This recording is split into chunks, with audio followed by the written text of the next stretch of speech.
But today I want to introduce the former Minister of Social Equity, former MP for Grosley, now Public Relations Officer for the UWP, Mr. Spider Montoot. I give to you. Thank you, Dominic, and a special good morning to members of the media, ladies and gentlemen. I want to highlight an issue that is of great concern to the United Workers' Party, and that is the appointment of temporary Senator Silas Wilson at the sitting of the Senate on 19th January 2023. At that sitting, Mr. Silas was sworn in as a temporary senator in direct contravention of the Constitution of St. Lucia, Section 26(1)(f, which states that a person contracted to the government of St. Lucia does not qualify to be appointed as a senator. Now, that is a very serious breach. It is a breach of the highest law in the land, our Constitution. As a result of this, I first of all call on the President of the Senate, Honorable Alvina Reynolds, to issue an apology to St. Lucia for that blatant breach of our Constitution, because she, as President of the Senate, ought to know the laws of St. Lucia and should have refused to appoint a person who does not qualify for such an appointment. Secondly, I call on the Prime Minister to ask that Honorable Senator Alvina Reynolds be removed as President of the Senate, because clearly she does not possess the competence that is required to hold such an office. And before our country faces any further embarrassments of that nature, we would like that matter be rectified by, one, an apology from the President for that blatant contravention of our Constitution, and the Prime Minister to recall Ms. Reynolds in light of her incompetence. Thank you. All right. Thank you, Mr. Montoot. We will now have the Leader of the Opposition. If I can ask the two of you gentlemen to exchange seats so that we can have very audible microphones for the benefit of our listeners. And I give to you, ladies and gentlemen, the Honorable Alan Chasney, the Leader of the Opposition. Good morning, everyone. The situation with the Privileges Committee saga came to an end this week or last week with the conclusion of the court case. It's important to appreciate that the conclusion was one of consent, meaning that both parties agreed to the order in every aspect of it. And what caused and what started this unfortunate and damning situation for St. Lucia really in many ways is a Speaker of the House who had made it very clear that he was going to come after the opposition. That opposition includes myself as Leader of the Opposition and Bradley Felix as the other MP. And it wouldn't stop there. In fact, if I'm not mistaken, he used the term that he was going to use a bazooka to come after the members of United Workers' Party. So in this particular circumstance, where there is so much information available globally and in similar parliamentary systems around the world, to have gotten it so wrong begs the question whether this was political victimization or whether this was truly a person that was ignorant of what he was doing. When the Speaker held a meeting of the House and gave almost a 45-minute diatribe as to the beginning of the privileges process,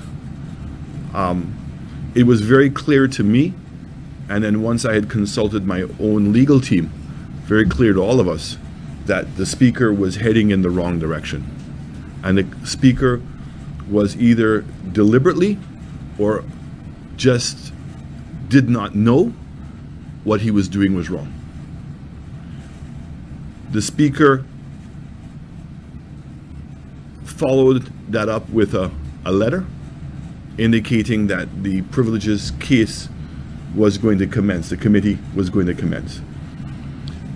At that point, we had two choices. We could have applied to the courts for relief right then, or do what we did, which was to write a letter to the Speaker outlining what our concerns were.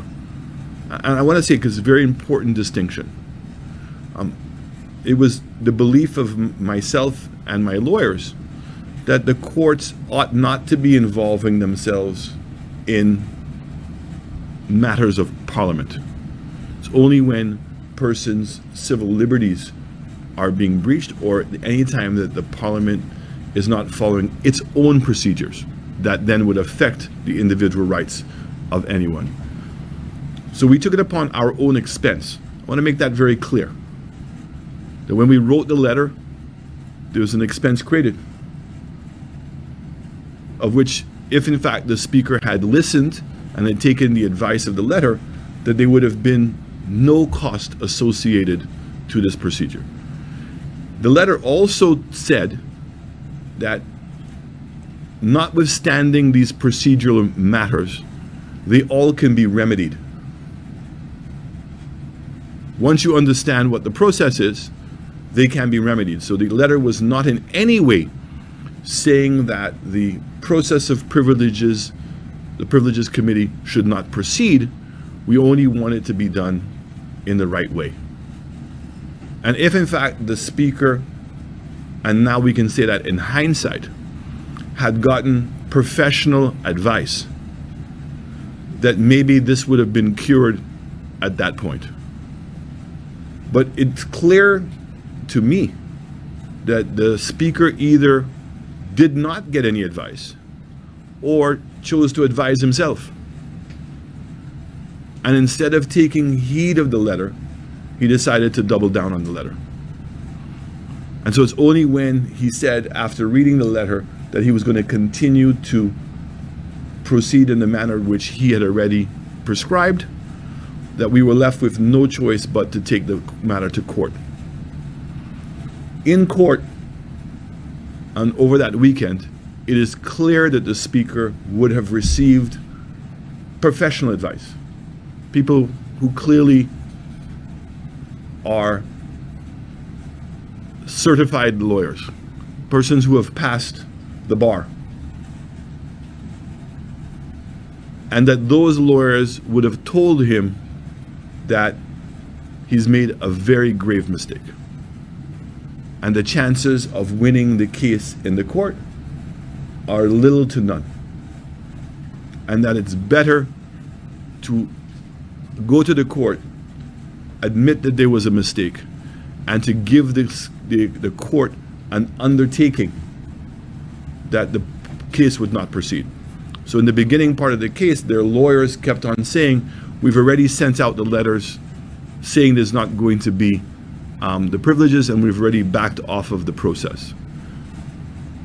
It is my lawyer who made the point, and that point was debated for 4 hours at the case, that the Speaker did not have the authority to prevent the case from proceeding, and that it was further misunderstanding on his part as to the authority that he had, that the only entity that could prevent the privileges case from proceeding would be Parliament.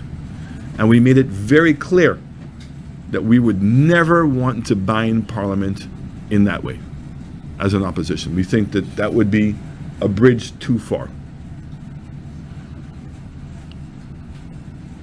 So the Speaker's promise of an undertaking not to proceed was denied, and an actual injunction through an order was imposed. And so it was only this week now that the contents of the case were to be discussed. And as I said, both parties chose to agree on what the outcome of that case should be. It's what we call a consent order. And the agreement is that the Speaker acknowledges that he never had the authority to have referred any matter to the Privileges Committee. In fact, I'm hopefully that some of you have read the order itself. I do have copies here to provide for you.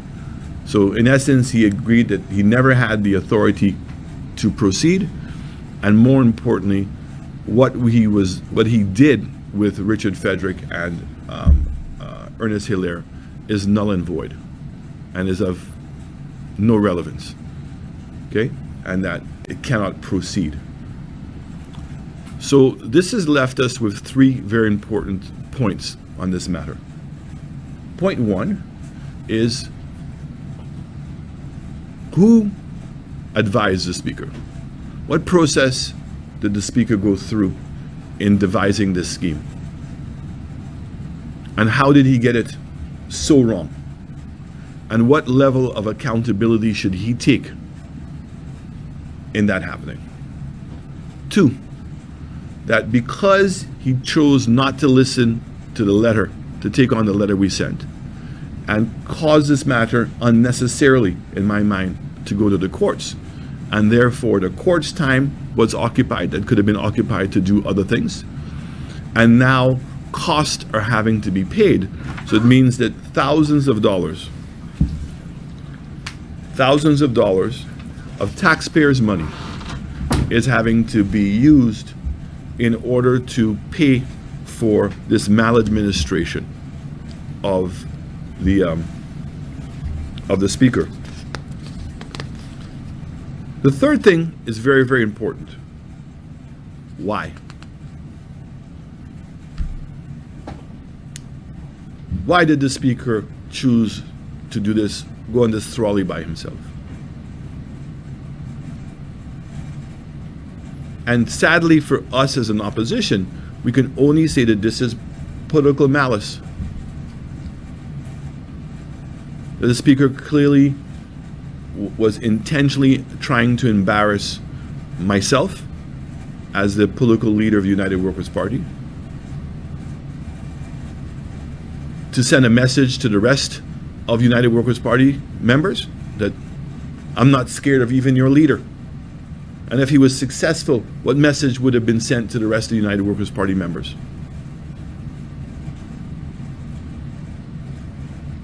So I have to say that the only remedy to this situation is that the Speaker ought to do the right thing after embarrassing and undermining the reputation of the Parliament of St. Lucia and the country of St. Lucia, despite all of the advice that he'd been given, which he chose to ignore, causing the state to have to spend unnecessarily, in these very difficult times, thousands of dollars to make up for his mistake.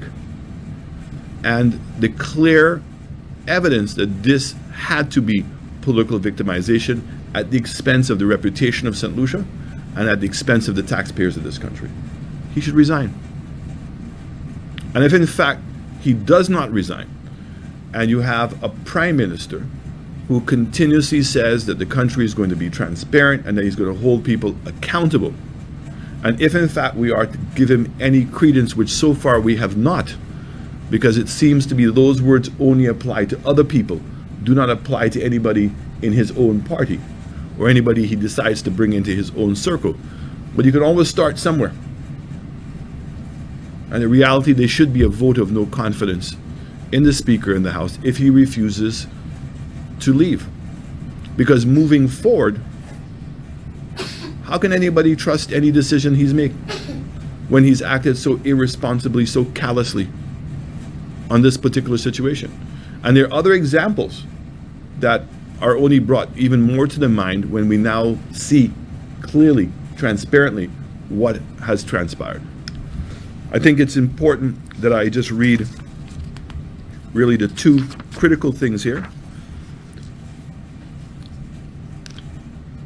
and that the parties having agreed that the defendant has no power to refer to the Committee of Privileges any complaint made by a member of the House of Assembly against another member in respect of the privileges of contempt. If you remember, when he sat there as the Speaker of the House, he basically bypassed the entire process, which was the House.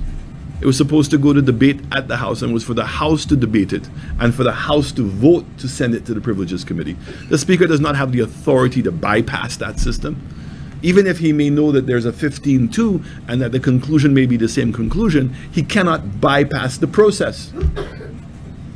It then goes on to say the purported referrals in or about October 22nd by the defendant, which is the Speaker, to the Committee of Privileges of the complaints made by Honorable Richard Frederick and Honorable Ernest Hurd, respectively, against the claimant are null and void and of no effect, the defendant having no power to refer to the Committee of Privileges any complaint made by the member of the House Assembly against the member in respect of the matter of privilege or contempt. And it goes on to say that the claimant's cost of incidental and this claim of the interlocutory application for injunction filed. Unnecessary waste of court's time, an abuse of taxpayers' monies, and clear political victimization by the Speaker, who is supposed to be neutral. In fact, he has a responsibility to protect the minority in the House. And not only did he fail in this simply, he has failed on many occasions to do that. And we want to declare as a party that we don't have confidence in the Speaker. And the Speaker has to do the right thing and resign. And if he does not do the right thing, the pressure has to be borne by all solutions for him to resign. Because he's a man who professes to understand the law. And maybe that's the problem, is that he advised himself in this situation. But I don't know if he intends to pay the cost himself in admitting that he made a mistake. But that's not going to be sufficient at this time. Right? He has to go. And there are other incidents which took place that I felt that he should have gone, but clearly in this circumstances, he's breached the trust of Parliament. He's breached the trust of the people of St. Lucia in holding this very special position. So I open myself up to any questions at this point. Floor is open for questions on any of the two matters that were raised.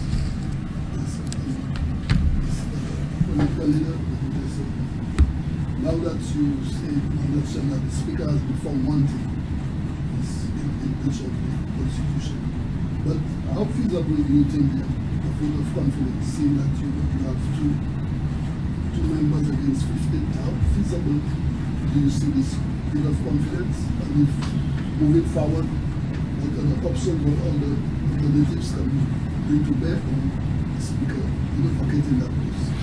So for the benefit of Facebook viewers who can't hear you, I'm just going to repeat the question before the political leaders answer. So the question is, how feasible does the political leader believe it is in a vote of no confidence in the Speaker, given the fact that there are only 2 opposition members versus 15 other members voting on the government side?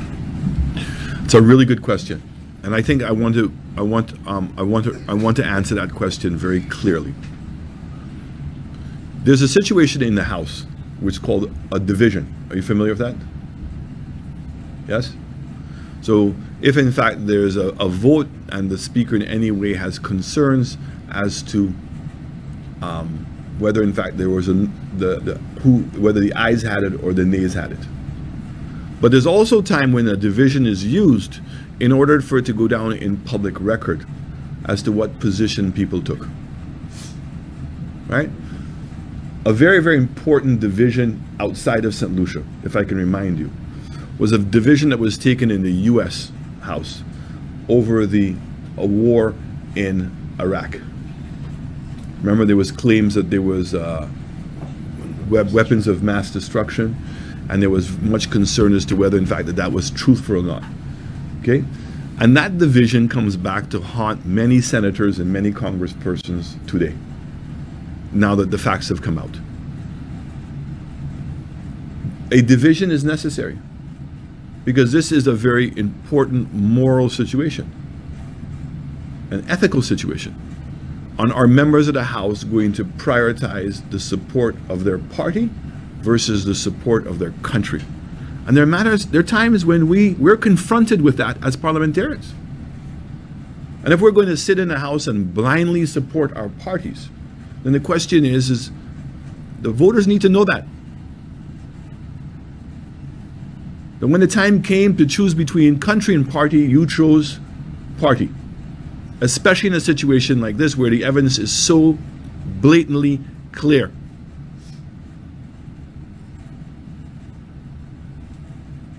So a vote of no confidence in the House is to give all parliamentarians the opportunity to do the right thing in front of the public and on record.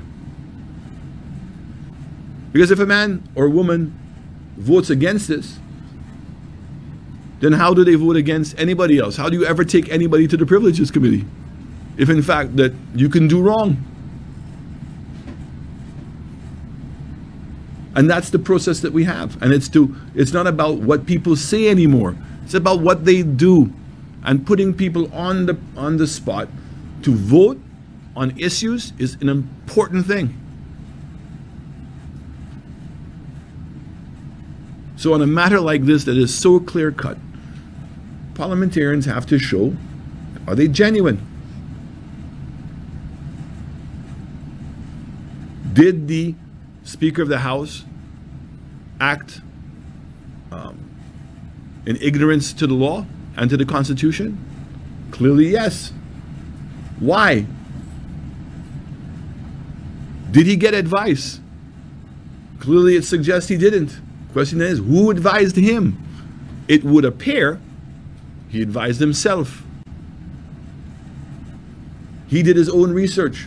Because remember, he came back and said, "Oh, this is what happens in other countries." We dismiss that because even the idea of 5 people on the committee tells you that you didn't go and do your proper research. The idea that you said that even though I was the person that was being alleged at or being charged at the Privileges Committee, how do I remain on the Privileges Committee? Because you have to have 5 people, 2 from the opposition. How other countries and other parliaments handle that is they reduce the size of the Privileges Committee to the opposition. So in this case, the opposition would only have had 1 person. So if it's going to be 1 person from the opposition, 1 person from the government, and then the chairman, then that's what it should have been. It's a committee of 3. Okay? Now we're only talking about in this, the process, There were so many other breaches. Consideration as to whether Richard Frederick or Ernest Hilaire or Joachim Henry, who are all persons who are in court with me, ought to have been on the committee in the first place. Or even he, after making the allegation that he was going to use a bazooka to come after us, he disqualified himself. We've not even begun to get into those issues. We're just talking about the simplest of issues. That's how far wrong he was. And this is not just an attack on me and United Workers Party. This is a disgrace and an embarrassment to the people of St. Lucia, of a critical institution that we have. And it's not until we start taking these things seriously and hold people accountable. We can't keep continuing to use the word maladministration. It's becoming a joke now. You say it and everybody just chuckles. It was said for a reason, and we're continuing to see this repeat itself over and over and over and over again. And it's not until the people start holding its own officers more accountable that I believe that we're going to see some change. So you feel vindicated following the decision by the consent order? I don't think vindicated is the word. I feel disappointed. I feel disappointed because I had the opportunity and the resources to fight this. How many St. Lucians are being persecuted today by this same government and don't have the resources? So I don't feel vindicated. I feel that this is again evidence of the type of governance that we have in this country. And again, I'm calling on our civil society to act the same way I'm asking the parliamentarians to do what is morally and ethically and legally correct. Not about which party you prefer or who you prefer as a person. But the vindication is a more of an alarm bell to all St. Lucians that this is what's taking place. And I have had the opportunity, and I was in a position to fight it. But I'm seeing and hearing of too many other cases in this country in which people have just acquiesced. Pressure is being put on them to sell land. They can't get planning approval. They're being forced to be corrupt. And they're not in a position to protect themselves. I'll let the government make that declaration. I think it's a very good question to ask the government. Did you request anything in terms of? Yes. What was your request? Again, I'll let the government answer that question. I can only tell you it was thousands of dollars. Because you were talking about a QC having in a matter of 4 days. QK now. Casey now. King's Council. Right? To have put a team of people together to get all the precedences and put this thing together over an entire weekend and prepare to debate. And remember, it started with the writing of the letter. And the writing of the letter, I was willing to pay for that. There would be no opportunity for me to have recovered the cost on that. And that's what was so embarrassing. And then to have the Speaker and his lawyers come to the case on Monday and say, okay, we know we were wrong and we're simply not going to proceed, is again an embarrassment. Okay, so you just mentioned that this parliament will not become the PRO for the party. Can you just tell us the process of what happened, how that became?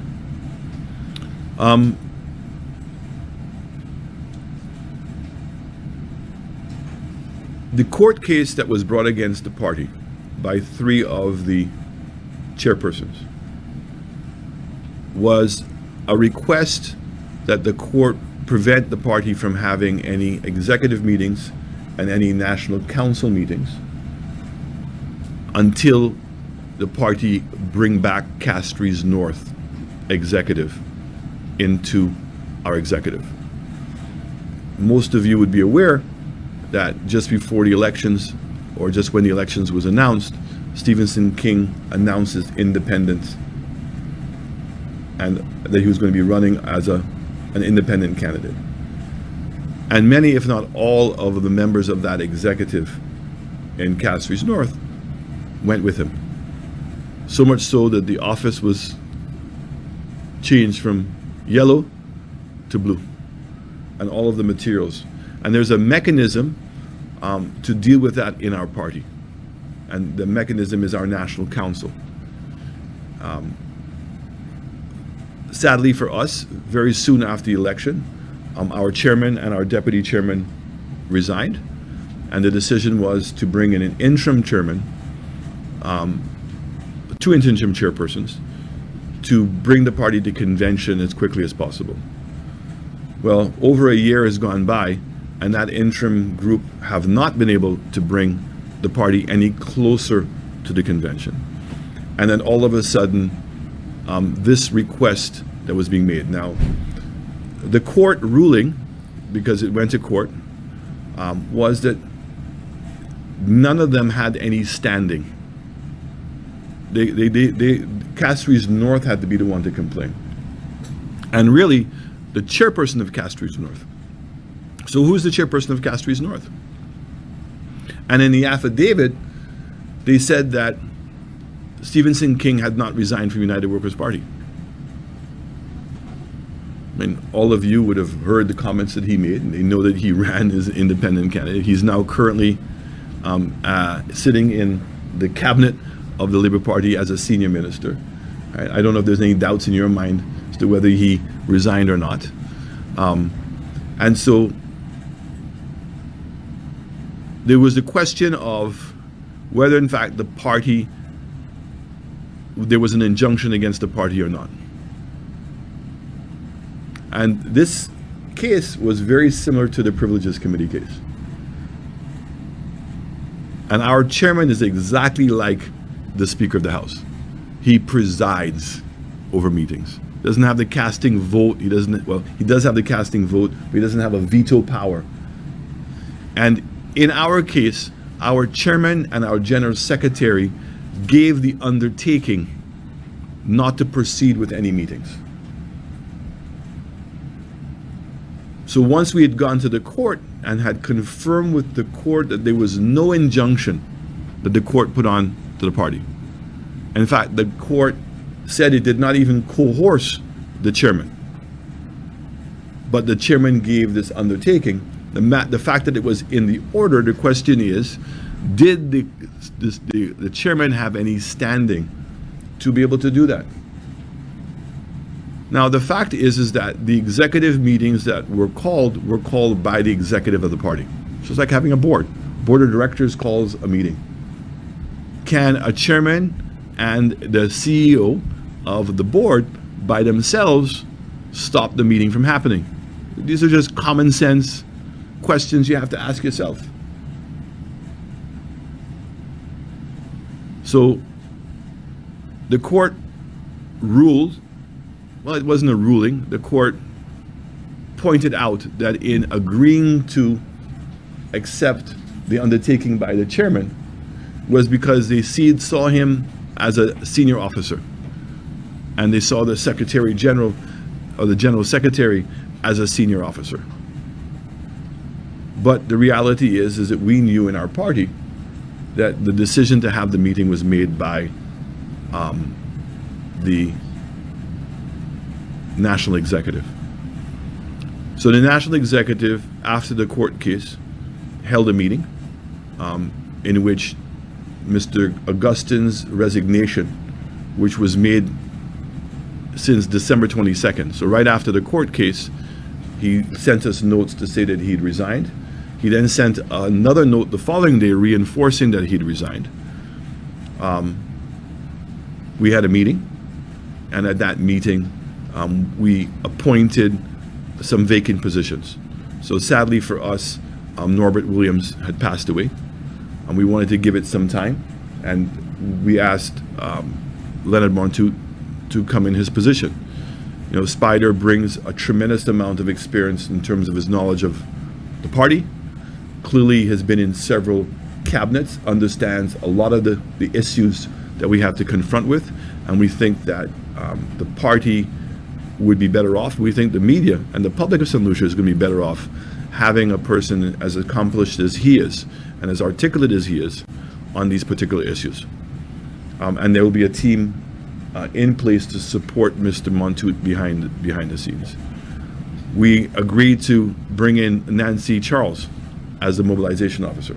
Nancy, worked with me in the delivery unit, is a very task-oriented person, and Nancy has had a tremendous amount of experience in our campaigns and structures of our events. So again, we think that she's an extremely experienced person to be in that position. And then thirdly, that we've brought in Janine Girodi to be the General Secretary. As you remember, Ms. Girodi is a lawyer. Ms. Girodi has worked as managing directors of financial firms, has had her own legal practice, and clearly her father, the history of her father in the party, but in particular as being one of the founders of the United Workers' Party. So her passion for United Workers' Party is very clear, and she comes with a very clear idea as to how we're going to structure this party. So those are the announcements that were made, and we're very excited. We have a meeting on Thursday where we're having an executive meeting to review and ratify the decisions that were made at the previous meeting, as well as final confirmation as to the dates for our convention. So does that mean that the chairman has resigned and the general secretary has resigned? I've not heard from the chairman. I didn't hear from him. The last time I heard from him was December 22nd. But I've gotten and I've received nothing to say that the chairman has resigned. So is he still in that position? Is he still in that Yes, sir. I mean, I think that the party, I don't want to speak for everybody, but I think for a lot of members of the party, that we are eagerly anticipating that he's going to attend a meeting to explain a lot of things. You know, he never filed a defense. He never filed an affidavit. I mean, when the party was first injunct, I mean, it would have just been a simple matter to tell the judge the decision to have the meeting was made by the executive of the party, and two of the people who actually applied for the injunction were sitting at that meeting. So just think of it for a moment. That you have an executive meeting of a clear majority of your executive, it makes the decision, and then two members of that committee decide to injunct the party. And that the agenda item, because there was a thorough discussion on Castries North, and the only entity in our party that could make a formal decision on Castries North, or any constituency for that matter, is our National Council. So on the December 22nd, we were having a meeting, an executive meeting to further ratify the motions that were going to go to the National Council, and then to have a National Council meeting right afterwards. None of those things were told to the court. And it begs the question, why? But the only person that can answer it is Mr. Daniel, our chairman. Because sadly for us, the General Secretary has decided to resign. And has offered no explanation as to what it is. But I want to say that this is not in any way to say United Workers' Party is divided. And I resent that statement so many times. Every organization is a democratic organization. We live in the hopes that we get unanimity on all decisions. But in my years of being here over 16 years, I'm sure Spider can say it, you never hardly get unanimity. It's consensus. And the reality is that there is a significant consensus in this party on how to proceed. And there is a tremendous amount of unity in this party. We had a great meeting in Castries East. We've had a great meeting in Labrie. We had a great meeting, or going to have another great meeting tomorrow night in Soufriere. Sorry, tonight in Soufriere, as well as in Dennery North. So this party is moving hard. There are a lot of really good people putting a lot of effort in, and I think that the Labour Party is helping the cause, because things like what just happened with the Speaker of the House, other areas of corruption that will be coming to light very soon. The selling of passports to Iranians, the selling of passports to Russians, the absence of any report on what's happening with CIP. This idea that you can come a year later and tell us what you think that the growth rate is going to be.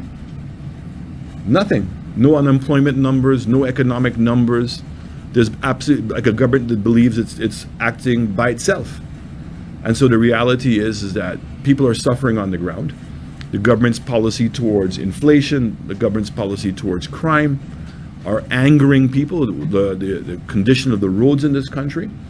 And that is motivating the base of the United Workers' Party. Many people now are starting to see, wow, the policies of the United Workers' Party were good. And that there was a lot of propaganda that was placed on people. This whole thing with Lindquist is going to be very interesting, because when the reports come out, more and more of the report comes out, we'll see exactly who Lindquist was investigating and where the continuation of the investigation went to. Yes. So that, You does did that, mention does that, about, does that mean you will have convention, this year convention be happening? I know that was one of the issue. The final decision will be made on Thursday. well, you mentioned about the selling of passports to Iranians. I wanted to get your thoughts on that, and do you think that the implications for us? So we're not here. Well, Iran has expressed support for Russia, and you know that they have banned the Russians from flying, but last year, September, our CI units did open up applications against them. So your thoughts on that, the possible implications there? When I was in government, United Workers' Party, we treated our borders as if it was the border for Europe, the border for Canada, the border for the United States, the border for the UK, because we wanted to continue to maintain their respect and trust. So when you go and you implement a policy like this, of where clearly those countries have raised the walls on individuals like that, and we lower the wall, then the only response that I believe that can come is whether in fact we're going to maintain our Schengen visa. And I say that because, you know, we sometimes fail to make the connection between good governance and how we're treated on a global basis. So when we sit here silently and acquiesce through our silence to some of these policies, and then there's a consequence to it which is going to impact us. So, you know, I was speaking to people that were talking about before we got the Schengen visa, how difficult it was to get a Schengen visa. In fact, some people used to have to go down to Venezuela. So that's a real that's a real possibility. And it's not only the situation with our CIP program, but the situation with CIP in the OECS. Now, I can only speak for St. Lucia. I can say to you, and if I'm saying anything wrong, have you all received any reports to tell you how many passports been approved this year? Have we received any reports as to how much money has been transferred to the Economic Fund? And remember, the Economic Fund was set up as an independent entity outside of the control of Cabinet. They went and amended it and allowed Economic Fund to spend any money that's approved by Cabinet. In essence, it became a slush fund. Have we received any reports? This was a government, do you remember? They said that we were cheapening the CIP.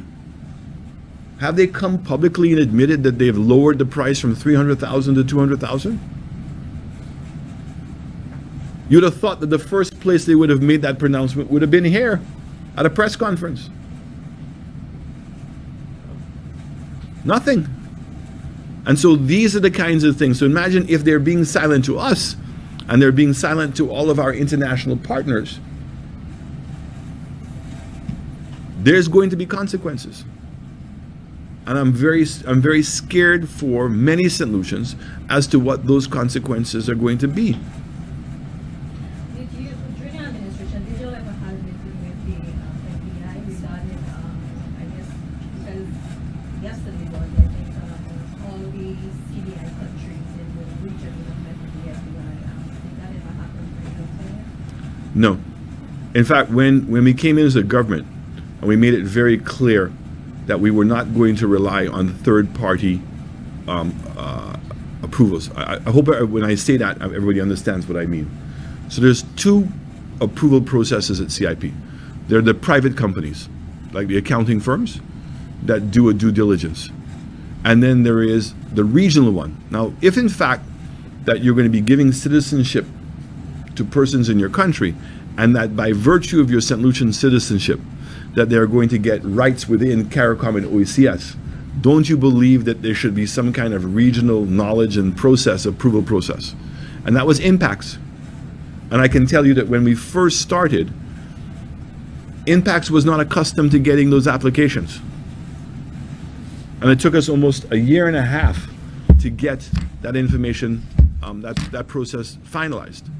More importantly, once we gave anyone here approval, we submitted to all of our partners the list of all of the persons who were approved and who were denied and the reason for why they were being denied.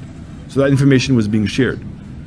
Now, if in fact you're bringing Iranians and Russians in, of which I know that the US and Canada and Europe had said that's a no-no to and have put restraints themselves, how is that ever going to get approved? So the question is, if in fact these people are being approved, it would suggest to me that they're not going through that part of the due diligence. So, there's been reviews about the lineup for jazz and the return of St. Lucia Jazz and Arts. Just your thoughts on that. I just need to repeat the question because we're getting feedback from listeners on Facebook. They can't hear your questions. So the question has been put to the political leader about the lineup for jazz, and one of the journalists in the room is actually inquiring about his own thoughts on the matter. You know, when we started the jazz festival long ago, it was really a jazz festival. And we felt there was a huge opportunity to go after the African American market. And that's why in particular, we went after BET.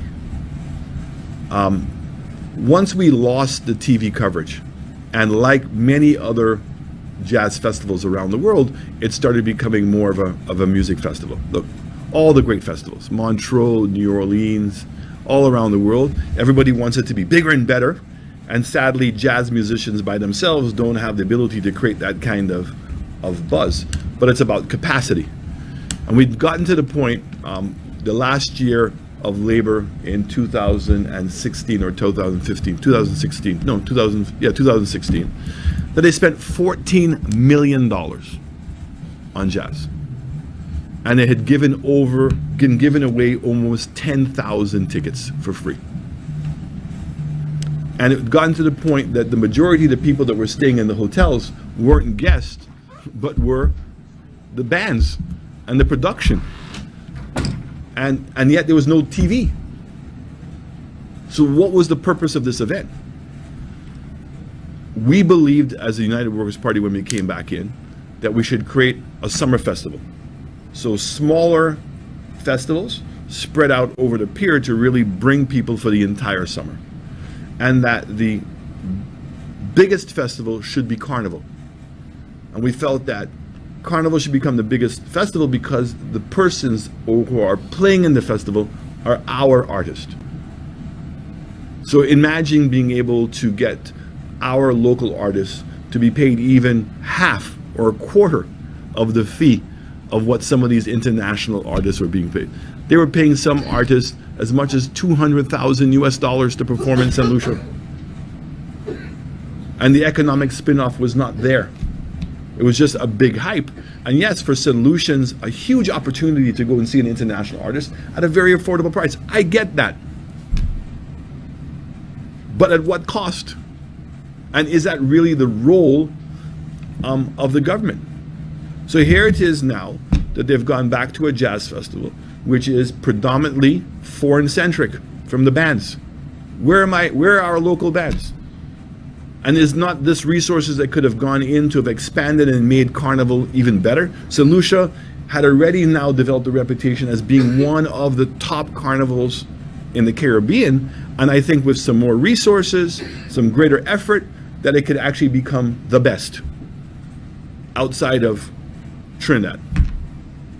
And that the persons who are going to benefit are all of our local guys who now also had the benefit of going to London, going to New York, going to Miami, because now we're seeing carnivals being created around the world. And then when you listen to the radio stations in diaspora markets, that we all of a sudden have the ability of hearing our own artists and attracting more and more diaspora to come back home at times. So the economic spin-off of this whole thing continues. So anybody who wants to, first of all, suggest that this jazz festival has anything to do with tourism, let me dismiss their minds right now. Because if it had something to do with tourism, the lineup would have been announced 8 months ago. Can't come and announce a lineup at the end of January for an event that's going to be taking place in the beginning of May. And to think that you're going to get any tourist. Secondly, if you're going to do this event, you must have the capacity to do this event. The airlift into St. Lucia has been cut. The British Airways flight to Trinidad stops in March. How do you expect to get anybody here to St. Lucia for this event? So I want to say, I love the idea that St. Lucians can benefit from international artists. I'm not saying, I don't clearly understand this kind of lineup, what is going to do to both provide St. Lucians with exposure, but at the same time to create some economic opportunity. And it's amazing to me that no budget has been pronounced. And where is the budget coming from? So under our government, we separated events from tourism marketing, because we always found that what happens is that tourism marketing comes last.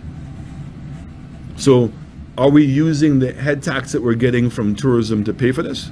And is that to explain why there's been little to no marketing And does that explain why our tourism arrivals are on the decline? Yeah. So I think that the political leader has given your questions a lot of latitude, but we really wanted to focus today on the two issues which are very important to the foundations of our democracy, which is the privileges matter, as well as the very unconstitutional appointment of Senator Silas Wilson, which took place temporary in the upper house recently. So if you have any other questions on these two matters, we will invite them now, but we are available at all times, and we can't really take all the information and cram them into one session. So you know that we're ready and accessible to the press, but we want to ensure that we get out these messages because we believe it is important for St. Lucia to ensure that our parliament is working well. Just one announcement before I take the following question.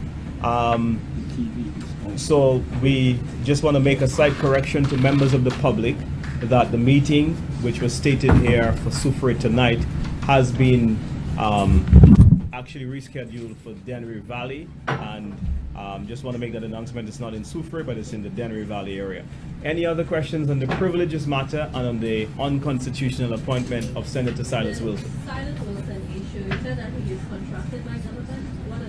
What does he do? Well, on the commencement of his contract was actually 19th December 2022.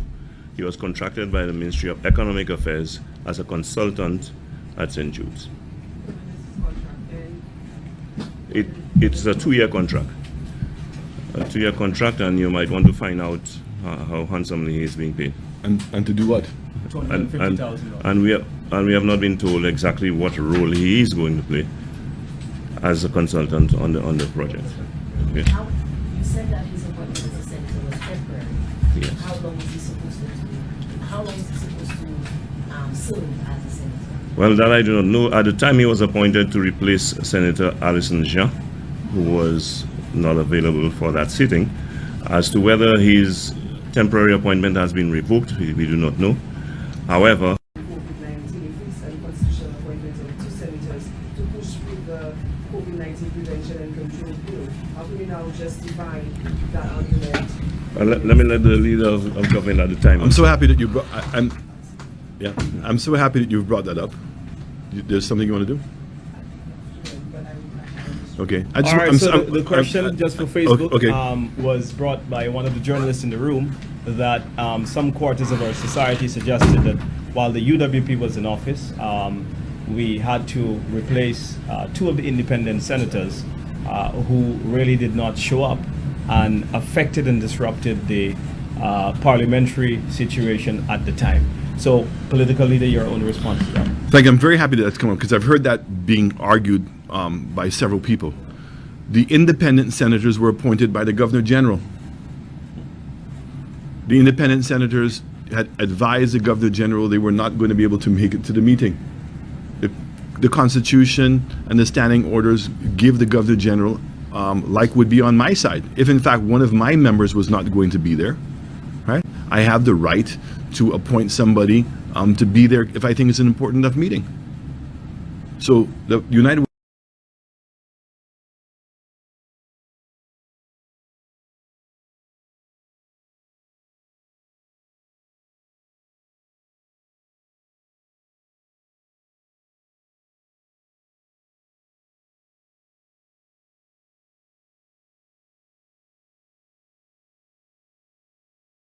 senator to replace Allison. What we're saying is the person that you sent is in breach of the rules, and that you had enough time to have known that. Because even when Alison Jean was appointed, there was questions as to whether in fact she was still the CEO of the NERC, and whether that was a government entity and that we should have disqualified her. So it's not like this is a hidden rule.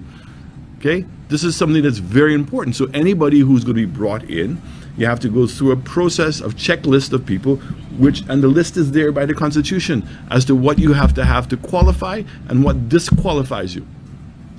And clearly, they would have known from the onset that he had a government contract and therefore he was disqualified. So it's not appointing somebody, it's appointing somebody without having the qualifications. Correct. Just to clarify, the two people that were appointed at that time by the government, you said by the Governor General, Yes. did they qualify? Yeah. Yes. They were simply appointed because the two, Alison Jean and Adrian Auger, indicated that they were not going to be able to make it. And you know, the irony of that played itself out in the elections, right? So once they had advised the Governor General that they were not going to attend, and knowing the importance of the meeting, right, all they did was appointed temporary persons in their absence. I have a question. It's not really about but I know something that's probably near and dear to you. The 30 workers that will be seized by those what are your thoughts? What is your reaction? I know the chair didn't want me to deviate, but I'll just say really quickly that, and the question is the 30 persons who were dismissed from Ojo.